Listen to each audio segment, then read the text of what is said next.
Yes, nkulamusizaako nnyo mukwano gwange najjo sinza okuba ng'otuwuliriza mu kuliko eyo obwakedde mukwano gyange abali eyo. Akabinja ka M23 akabayeekera akaawamba ekibuga Goma kirabika katandise okuba nga kakola gavumenti empya mu ggwanga erya Democratic Republic of Congo. Kamaze okuba nga kakola gavumenti empya gwe mukwano gwange, omukyalo oyo gwe nkusigidde mu kifaananyi yo mmeeya omupya ow'ekibuga Goma bwe baalonze gwe mukwano gwange ali eyampuliriza. Akabinja ka M23 akabayeekera kamaze okuba nga kakola gavumenti yaako. Kitegeeza ki? Ekyo kikulaga nti nno tebalina ssuubi era tebalina mawadde baga nti nno bagenda ku retreatinga, bagenda ku withdrawinga, tebalina na ssuubi, tebalina na biseera bya kulowooza ku ekyo eky'okuba nga balekulira ekibuga Goma bawanike batengemalirwe. Batandise n'okukola gavumenti empya gwe mukwano gwange ali eyampuliriza. Oli ku Yogi Update TV kosinza okuba ng'otuwuliriza obale nnyo kwekumira ku mayingo gano. Nagamba gwagala otwegattako okkirira wansi wano ekigambo subscribe, ojja kuba okikonamu, ojja kuba osobola bulungi nnyo tweyungako tufollowinga gwe mukwano gwange ali eyo. Abali mu diaspora mbanirizaako nnyo, bali ku muliraano wano mu Kenya, nammwe mwebale nnyo omulimu gw'amaanyi gwe mukola ogwo.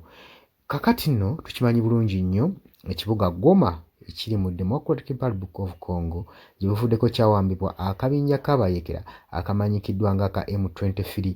Abangi abagamba nti nno kano akabinja kakulirwa n'omusajja mukulu Paul Kagame ow'eggwanga erya Rwanda, era ayinamu omukono gw'amaanyi mu kabinja kano akabayeekera akatigomya eggwanga erya Democratic Republic of Congo. Kati bwe njogerera ng'ekibuga Goma kimaze okuba nga kiwambibwa nga bagenda bagaziya territories, kubanga bagamba nti nno missoni yaabwe eddako amaaso ne site bagitunuulizza ekibuga ekimanyikiddwa nga ekya Kinshasa. Kitegeeza nti nno akabinja kano akabayeekera singa kaba kamaze okuba nga katuukiriza ekyo ne kawamba n'ekibuga Kinshasa, kitegeeza nti nno omusajja mukulu Felix aba amaze okuba nga apondooka. Kitegeeza nti aba alina okutuula wansi n'akabinja kabayeekera kano aka M23 basobole okuba nga bagaba n'obuyinza. Era kati bo abayeekera bano aba M23 batandise dda okugaba n'obuyinza, era kati batandise dda okulonda gavumenti yaabwe empya mu ggwanga lye balimu mu kibuga Goma. Batandise okuba nga balonda gwe mukwano gwange ali eyampuliriza. Akabinja kano akaba M23 kasazeewo okuba nga kalonda omukyalo ono amanyikiddwa nga Mukadisi Nirangire Helene nga mmeeya ow'ekibuga Goma mu komuni omupya mu Northern Kivu provinces eri mu buvanjuba bwa Democratic Republic of Congo. Mu statement yasayiningiddwa n'omukulembeze w'akabinja ka M23 amanyikiddwa nga Bisimwa, ng'ono ye pulezidenti w'akabinja kano, lipooti eno yagiriliizinze ku lunaku olwokuna olw'eggulo, nga yaluliliizinze okusobola okulaga nti obuyinza babuyina era bali mu kukola gavumenti yaabwe empya.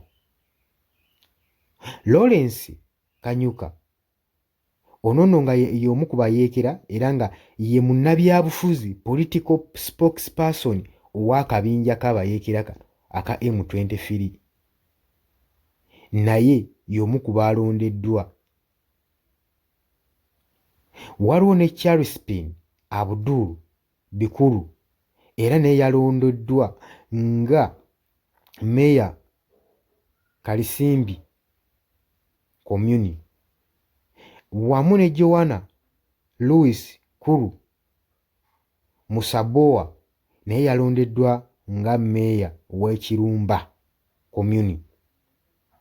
Bano nno bammeeya abasatu abalondeddwa, balondeddwa essaawa eziyise emabega ng'akabinja kano aka M23 kakamala okuba nga kapointinga Koloneli Erasto Bahati Musanga nga parallel governor mu Northern Kivu provinces, eyo mu Northern Kivu.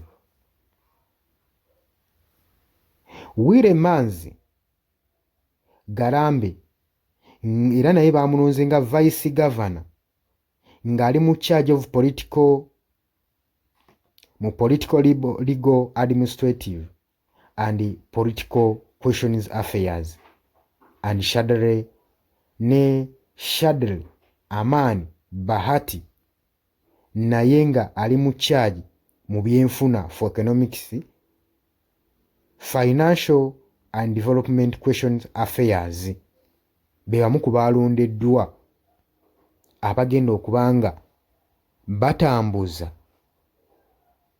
gavumenti y'akabinja ka M23 gye bakoze empya ng'era n'amatwale gaabwe amakulu amakanda bagasimbye mu kibuga Goma. Jjukira bawamba ekisaawe ky'ennyonyi, bawamba amazzi, buli kimu be bakiyina. Kati batandise okukola gavumenti yaabwe ekiraga nti ekyongera okweraliikiriza muganda wange ono Felix, pulezidenti w'eggwanga erya Democratic Republic of Congo. Kano nno kaba kabonero akalaga nti abakulu bano aba M23 tebalina kirowoozo kyonna kyonna kya kuretreatinga, kya kuwithdrawinga kuva mu ggwanga lino erya Democratic Republic of Congo oba kusuulawo kibuga kino ekya Goma. Newankubadde omukulembeze Felix Tshisekedi w'eggwanga erya Democratic Republic of Congo yavuddeyo n'agumya bannansi n'abagamba nti mweraliikirira, tugenda kuba nga tudeployinga naffe amagye sobole okulaba nga tubasindiikiriza bave mu territories ze bamaze okukipayinga basobole okuba nga babagobamu, of which kye tulabanga ekitakyasoboka ssaawa zino. Golowooza kinaasoboka. Nkutegeeza nti oli ku Yugi Updates TV kosinziza okuba ng'otuwuliriza era weebale kwekumira ku mayengo gano aga Yugi Updates TV. Nagambye gwagala otweyunga kukkirira wansi waliwo ekigambo subscribe kikoneko ojja kuba ng'osobola bulungi nnyo otwegattako gwe mukwano gwange. Abali e Bulaaya mbanirizaako nnyo. Tugenda kuba nga tukomawo, temuva ku Yugi Updates TV.